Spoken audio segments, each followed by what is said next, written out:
Hello, Happy New Year. So, today I'm going to talk to you about a few tips of how you can remain encouraged and inspired, especially if you're going through a hard time. So, we all know it's New Year and you probably have resolutions, or you had resolutions for last year and probably you did not achieve your goals, or you feel like you're going backward instead of front, or you even feel like you're not moving in the direction that you want, or maybe you're not even achieving your goals, or maybe you're going through a divorce or breakup or disease. Whatever you're going through today, I would like to encourage you.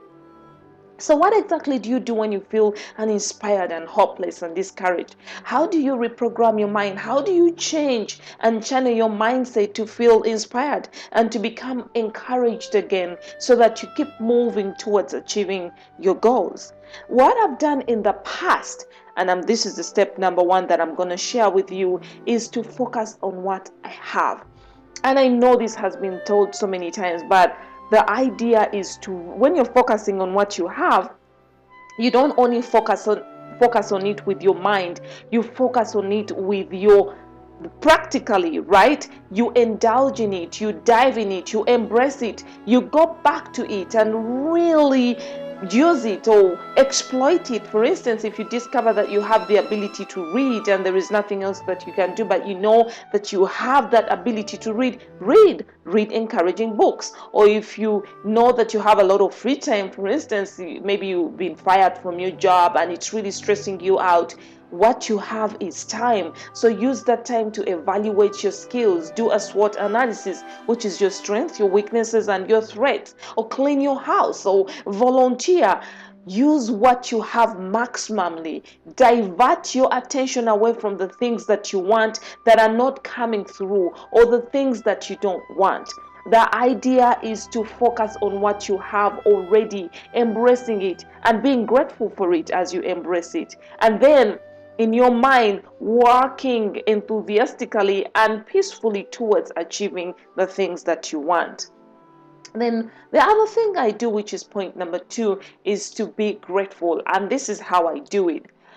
Go back to the time when just before you got something that you wanted so badly. For instance, I always wanted to get my PhD. I was dying. It was a goal of mine. Oh my God.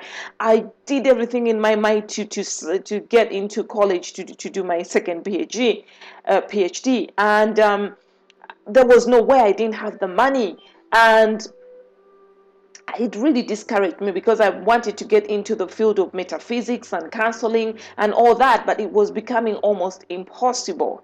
So before I got the scholarship to pursue that PhD, what happened during that time before I achieved my goal, I relaxed completely about it. I even stopped thinking about it. I just celebrated my first PhD and my MBA and my other achievements. I just dived into that and used all the skills that I'd learned, and I told myself I'm enough. And before I knew it, I got the opportunity to pursue what I really wanted. So the idea is to go back to that time before you really achieved what you wanted and see exactly what you were doing, what was your mindset, how was your mindset, and you will discover that you weren't even thinking about what you wanted. You were only thinking about and indulging into what you have right now. So reverse and think about the things that you have, and then evaluate the period before you got those things,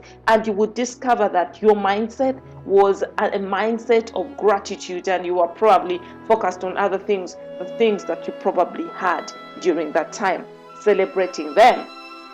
And then point number three is, if you have negative friends, fire them. Negative friends are those friends you pick up the phone and call to complain. These are friends that get you to focus, think, and speak about the things that you don't have and the things that are going wrong. So the idea is to completely fire them. You know, those friends you have, oh, I'm going through this, no. Those are friends that you should fire. So focus on friends or channels or ideas that can inspire you. Watch YouTube. YouTube is an amazing channel. It's like a university in itself. There are so many inspirational videos. There are so many inspirational messages. The less friends you have to do your negative talk, the better for you. So in a nutshell, Point number one, focus on what you have. And that means that you don't just focus on it with your mind. You practically dive into it, embrace it, exploit it, do something with what you have. If it's time, do something positive in your time. Do the things that you've always wanted to do. If you don't have the time, you still have a life. Celebrate life in the small ways that you can. And then point number two, go back to the time when before you got something that you really wanted. Evaluate that time and establish the mindset that you had during that time. It was probably a mindset of gratitude. You want, even maybe thinking about what you wanted, but you were grateful for what you had, or you were busy doing something else, and what you wanted so badly showed up at the right time, so you were grateful for what you had. And then point number three, fire all those friends that you share negative talks with. Do not indulge in negative talk, because that means you're complaining, you're thinking, indulging, and talking about what you don't want. So I know this will help, and I just want to encourage you to remember that as long as you have the gift of life, anything is possible. Don't give up. Don't give in. Keep dreaming. Have faith. Keep doing and focusing on the things that you have. Remain grateful and know that there is a power bigger than all of us that will come through to save you and give you exactly what you want at the right time, in the right place. I'm sending you God's love and light, and I hope you have an amazing, gracious new year.